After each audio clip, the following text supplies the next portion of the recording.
Well, it's a real pleasure to be here. My name is Aberg. Cobo. I head Latin America at Minerva. I was born and raised in Argentina, though I lived outside of Argentina for 17 years. I have a law degree and Harvard MBA. I work mostly in finance, and I started in education 4 years ago.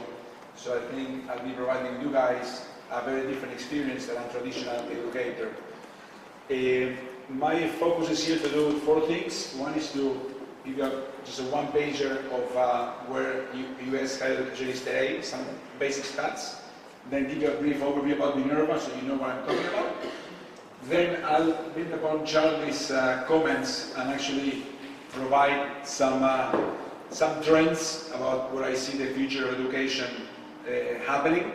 If I need them, for sure, I'll be playing golf or living inside bars, and I'm actually here, so take them with a grain of salt. And I'm happy to engage you guys and answer any questions that you may have. And it'd be great if you have a question, just raise your hand. Happy to interrupt and I'll answer them right away.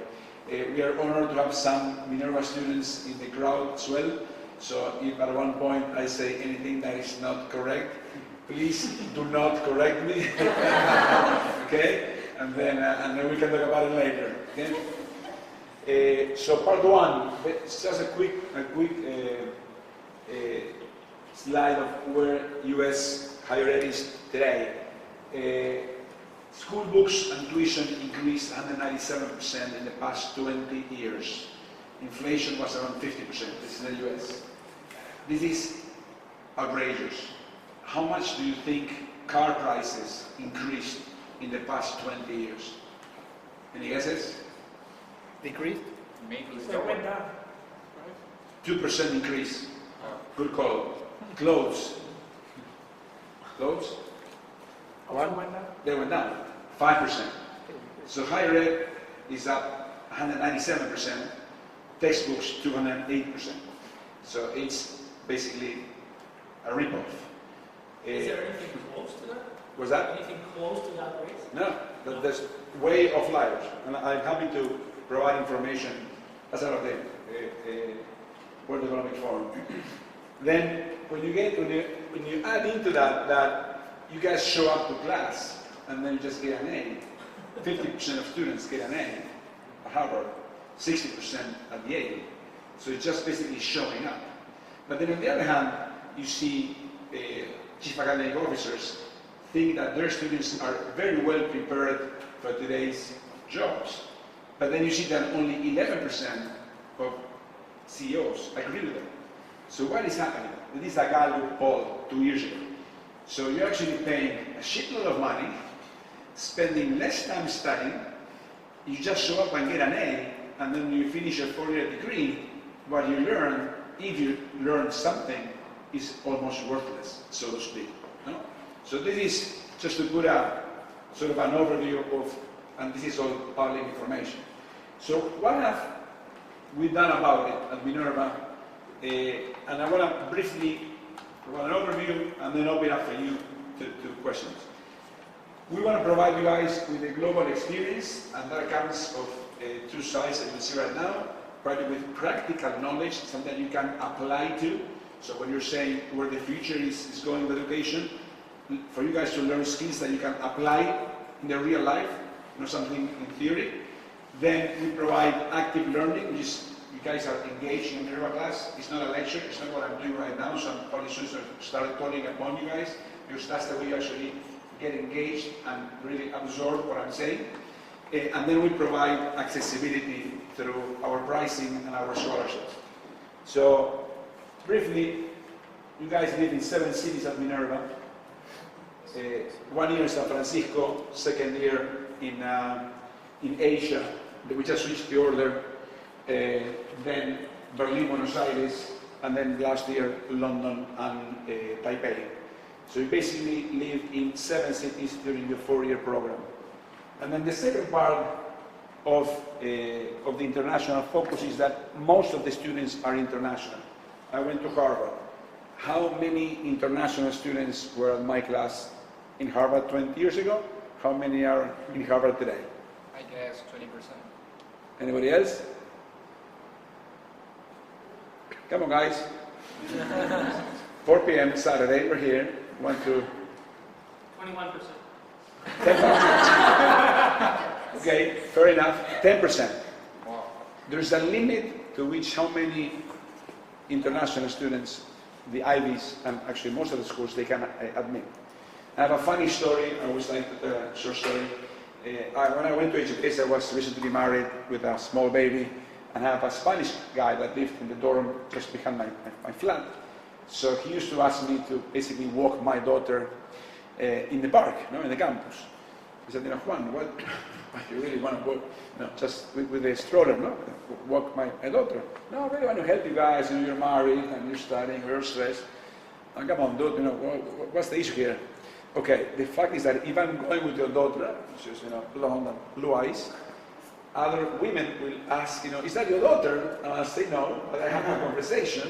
So then part of the experience of going to college to meet somebody else, so then I'll be able to meet, in this case, other women. He tells me this story that he applied the year before and he was rejected. He was working at Chase at that time.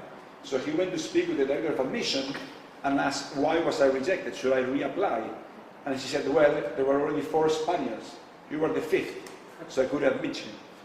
So he basically said the same package the next year. He was admitted, and we were section mates. So that is a cap. At Minerva, there's no cap. How many international students at Minerva do we have? 80. 75%. And that changes every year. We really want the best students. We don't care. Okay, so big takeaway. The first one is global focus. The second one is we want to teach you guys practical knowledge. So what we do is that's our goal of the school, is to develop leaders, innovators, sorry about that, broad thinkers. I'm sorry, I went out last night with my high school classmates, so that's why that's why I'm using the mic. So we want to develop broad thinkers, so not only for a job, but basically for life. Global citizens, that's the global section. We teach for critical skills, critical thinking, creative thinking, effective communication, effective interaction, and we do that through a very different pedagogy, which is what we call the HCs, and I'm happy to go more into it. The idea is to give you guys frameworks or tools to face something that is changing very rapidly. So the idea is to teach you in a very different way. A habit will be something that you just say or think without actually thinking. So somebody tells you every tall guy runs very fast, then you say, hold on, I know tall folks that they don't run fast. Why? They're old, they're young, they're male, they're female, they're fit, they're unfit. That's something that you just think automatically. Imagine a flight commander in a plane, there's an emergency, he cannot read a manual, he just needs to retrieve that knowledge in his brain and then apply it to that situation.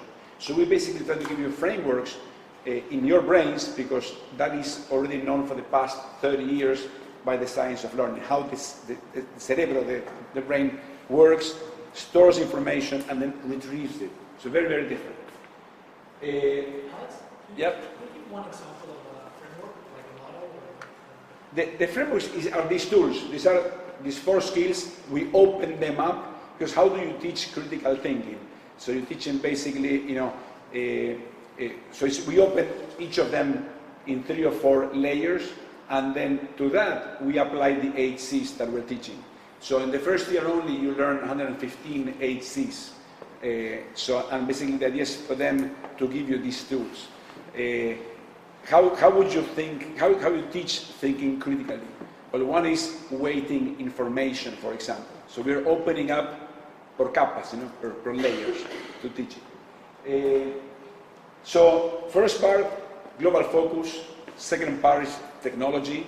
But the one thing that is very different is that in each city you have local experiences, and you do things that basically complement, on the one hand, what you learn in class, on the other hand, they build your character. So I want to show you a short video of what is Minerva in Berlin. This is a study rough, but even a typical day in Berlin. I would either go for a run or spend an hour trying to learn German. I try to venture into the other neighborhoods. I somehow always end up back in the Mower Park Flea Market. I bike around to different places in the city and then go to class at 1 p.m. Berlin embodies a lot of the things San Francisco strives for, especially in regards to finding your niche. Everyone's doing their own thing, and people are very laid back. They're living their lives in a very meaningful way. People have the time and take the time to make mistakes, to experiment, but at the same time they have a goal. This is the old world that has a much longer history than San Francisco. But more importantly, I think for our students, it's a shift in their education. We have 120 sophomores here in Berlin. We have 4 colleges in arts and sciences and a business college. Students can take classes ranging from arts and society to computational and mathematical modeling. In Berlin, they're starting to explore their own deep topic they thought they wanted to study. We're trying to bridge curriculum and the city. We try to get students immersed in experiential learning. We're facing students with reality versus the models that they are learning. We want to build that bridge from where they are to the next place. So it was a very different chemical composition. Terror and liberation are probably 2 pretty good adjectives to describe the pattern of growth that I've experienced. This video is in our website, so you can actually watch it there, but to give you an idea of what it is to live in a different city, I'll tell you an example of what we're doing in Buenos Aires. We're actually working with the Secretary of Culture. I know him personally. It's the first time that I know somebody in the government for quite a long time. And he said, Alex, if you can give me information about how to be able to raise more money from the president, because when there's a cabinet meeting, you know, the labor ministers say, you know, I need X billion. So, okay, yours. You know, energy guy, I get X billion. Okay, shoot, you know, okay, yours. And all these guys. And then when culture comes up, well, I said, okay, you get just the leftovers. So he said, if you can give me the information that I need to see a correlation between economic and social development and investment in culture, I'll be super excited. So that's what we're doing together with the World Bank and the IMF. And in our case, it's 6 Minerva students, a dean and a professor, and myself. So these are the type of things that you do in each of the cities.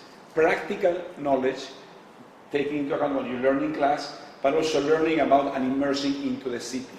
Because to do that project, you need to understand how Argentina and Buenos Aires work and what was happening with our economy in the past decades. So very, very different. Okay. You know, the third difference that we teach to our platform is our platform. Classes are Mondays to Thursday, 2 classes per day, 90 minutes. Is only 18 students per class, very interactive. There's no second row. So I used to study at law school sitting where you were. I slept most of my classes, but I had very good memory. So I did all A's in my law school, but I forgot almost everything 6 months later. But I was in the last row reading some sports magazines. So in this case, there's no second row. Everybody's exposed.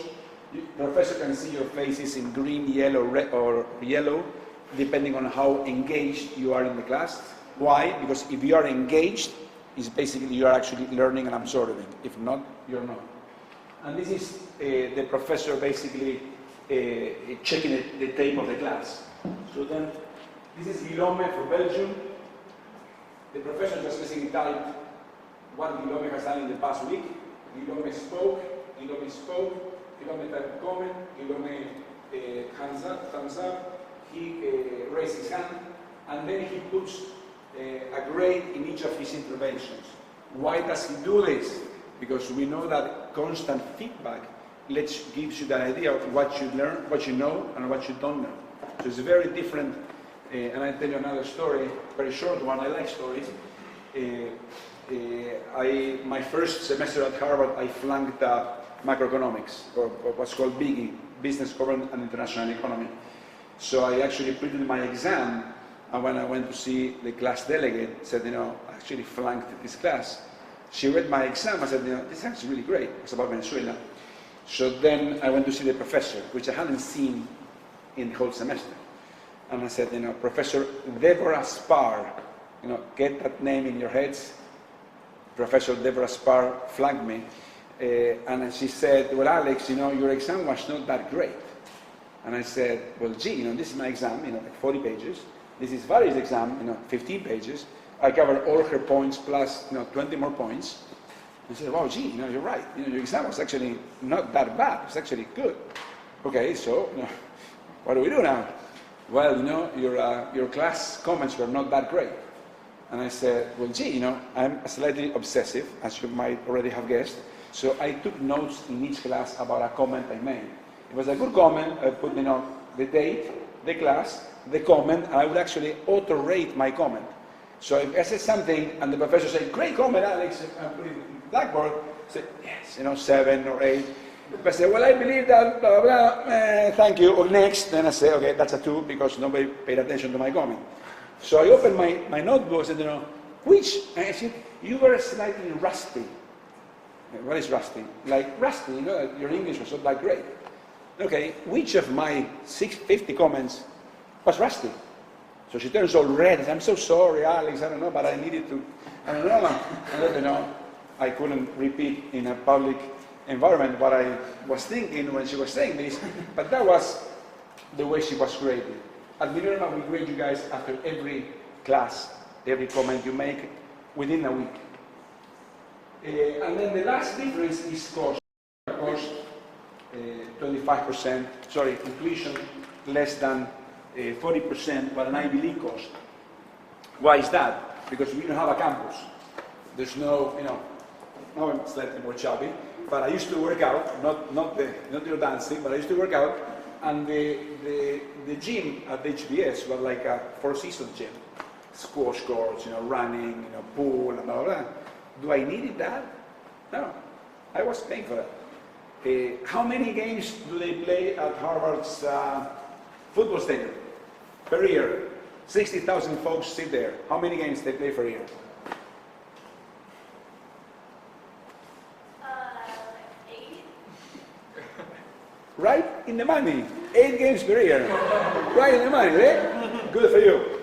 So, do we need a 60,000 stadium for 6 or 8 games per year? No. Who pays for that? You guys pay for it. Okay? So, in Georgia it was actually 10. So, that's why it's much more affordable. And then the last slide that I will show, and then I want to open up for questions. These are the type of internships our students are getting. Amazon, Apple, Airbnb, Uber. Why is that? Why are we getting our kids to get this type of internship? Because they know skills. Based on Charlie's presentation, do companies start to care a lot about where you go to college? They don't give a shit. They want you guys to know stuff. So, if you know stuff, then you get a good job. Are we only preparing students for jobs? No, we want them to be broad thinkers. We want to be entrepreneurs, politicians, arts, business, whatever you guys have a passion about. No? So it's very, very different. So now I'll basically go over where I see the future, and I'll take slightly a more risky approach than Charlie, slightly though, but then open up for questions, and I'm happy to build in my non-academic background, which is more than 20 years. When you think about the future, is basically, I see the following things. One is, classes are going to be blended. There's going to be an online component, there's going to be a physical component. To give you an idea, MIT has which is for me the first university that would follow what Minerva is doing, has a supply chain logistics master's. That master's costs $30,000 per semester, 2 semesters on campus, plus the money you lose because you're not working. Okay? So MIT did an experiment and basically put the first semester online. And for no charge, no money, unless you did well and you wanted a certificate, $1,000. So they have 50 students per year. They got like 400 people to study in that program for one semester. So basically they slashed their cost in half, from 60K to 31K. That is already happening. So for me, it's going to be blended. It's going to be a combination between stuff that you can learn online in platforms like this or in other platforms. Two, it's going to have a global focus, in my opinion. You guys, what happens, you need to be, the biggest problems of the future are going to be solved by people from different cultures, countries, teams. So there's going to be some global interaction. You need to be, colleges need to be in very close connection with companies. So I think that, how do you change a school? Okay, companies need to pressure colleges to change. That is happening. Google said, I won't hire based on a degree, I'll hire based on skills. Well, at the time Google says, I want to hire only Minerva students, that will force the other 4,592 schools to actually see what we're doing. So it's going to be a very different system, because companies and then students themselves, you guys need to actually demand things that you're not demanding today. Why? Because you just show up and get an A, and basically you're getting comfortable. Come on, guys. Yeah. Is there any time that in the future that you would switch up which cities compose the experience, or are those, for the foreseeable future, will those continue to be the? Good question. We have these 7 cities. The idea is to add 3 or 4 cities in the future, but that happens in the next 5 years or so.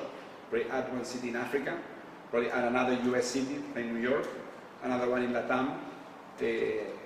So that'll be around 10 cities, 10, 11, and then students will have some flexibility to choose what they want to do, with some restrictions. But that will happen in the next 5 years. It won't happen in the shorter time. We actually switched. We had Istanbul, we switched for Taipei. We had Bangalore, which is for Hyderabad.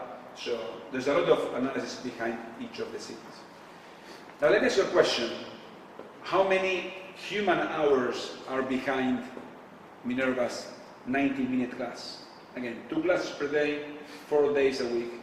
How many human hours are devoted to prepare those 90 minutes of class? I give you a short clue, like my daughter used to say, give me a clue. Okay, there's a 90-minute class, and there's at least, let's say, another 90 minutes / 1 hour more, so 34 hours for the professor to grade that class. Okay, they grade every class, so that's at least 4 hours. You can assume that there's some people, developing the curriculum, thinking about which materials you need to read, then reading those materials, then assessing and comparing why the class went well or didn't go well. So, how many hours? 90 hours. Men, 70. Guys, you're on fire today.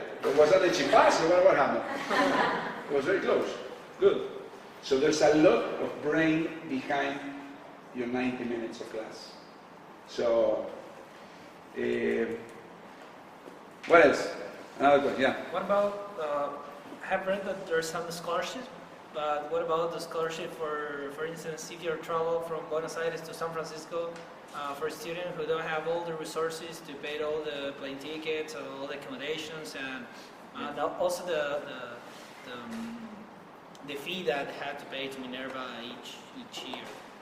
Minerva costs around $30,000 per year. That's all included: tuition, healthcare, rent and food. For comparison purposes, Harvard is around $70,000, so Minerva's 40% of that. Now the beauty is that we provide a lot of scholarships and financial aid. 82% of our students are in some sort of financial aid. Harvard has my matter, so I don't want this to be social media, but they have a big endowment and they only support 59% of their students, which is about 82%. So the idea is that money should not be a factor for a student. Now, if,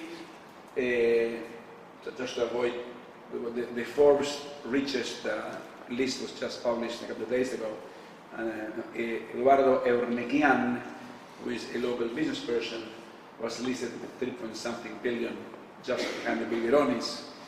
If Marcos Bulgaroni would have a son or daughter that would apply to Minerva and would be admitted to Minerva, he would not receive any financial aid because he has the money to pay for it.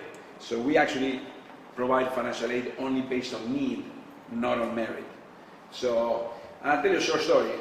I travel 120 nights per year. That's why you see me the way you see me. And I went to Mexico with Ben Nelson, Minerva's founder. I hijacked him from China. When China was flying back to the US, need to go to Mexico. I said, come on, man, I've been 10 days in Asia, Mexico for 2 days. I said, okay. So I reserved a hotel in Polanco. I don't like Mexico. For whatever reason, I always get sick when I go to Mexico. No? So I decided to go to the same hotel in the same location and sort of get used to the food and something. And now I never got sick again. So I reserved my hotel, Camino Real in Polanco, $160 per night. Ben Nelson, Minerva's founder and major shareholder, says, too expensive. Why don't we go to Zona Rosa, $125 per night? I said, okay. So let me cancel my hotel. So I emailed the hotel, I canceled. No, non-refundable. 2 nights. So we're saving $70. So Benny, my friend, well, actually, I cannot cancel. I'm so sorry. Why don't we go to my hotel and then, you go to your hotel and I go to mine. So for saving $30, I had to take a cab every morning, spend 45 minutes in Mexico traffic to pick him up and then go to the meetings. So that's the level of frugality that you have at Minerva. It's like, would I be saving $35, $70? But when you reduce by the taxi, it's like you save $30. Would I do it? No. That's probably why he is where he is, where I am, no? But that's the level of frugality, because each dollar goes to help students. So, yeah. I have a question. So, like, teachers are gone and you have, like, facilitators in each class. How do you choose them? Like, which is the background? I also work in a blended program, and we have, like, this. We try to, we're teaching how to program. So, we try to get young developers to be the facilitators, but we need a background of teaching. And what happens is that in the classroom, they tend to teach. Like, they tend to do the classic way, and it's so hard to see how they do the facilitating work. That's a great question. We have only middle-aged or senior professors. There's no teaching assistant. And it's harder to be a professor at Minerva than to be a student. So there's less than a 1% chance of being a professor. The process is very, very intense. There's a bunch of interviews, and your last interview is to actually conduct a class at Minerva. So then the 18 students that are in your class provide feedback to the committee, and then they can decide whether to hire a professor or not. Now, again, remember, the professor here is following a script, okay? So, and the class will start out like saying, okay guys, you show the materials, good morning, how was your weekend? It was great. Very cold, no? Yeah, okay, great. Okay, why don't we get started? Okay, Charlie, hold on 1 second, Charlie. You guys are going to take a poll right now. A, B, C, or D. So put an option there. Just click your mouse. A bunch of guys, A, B, C, and D. Charlie, you said A. Why is that? Well, because, hold on. Okay. Hey, what do you think? What Charlie's saying. Well, I think I agree with him, but in reality, he forgot about this. Great. How about you? You voted B. So then you're constantly in your toes, like paying attention. So the professor needs to abandon the sort of status of a professor and disseminating information, and basically be a facilitator and be coordinating, okay, and getting people engaged. Students are engaged 75% of the classes normally. So there's a lot of participation in the class. And then, so you need to change the professor's mindset.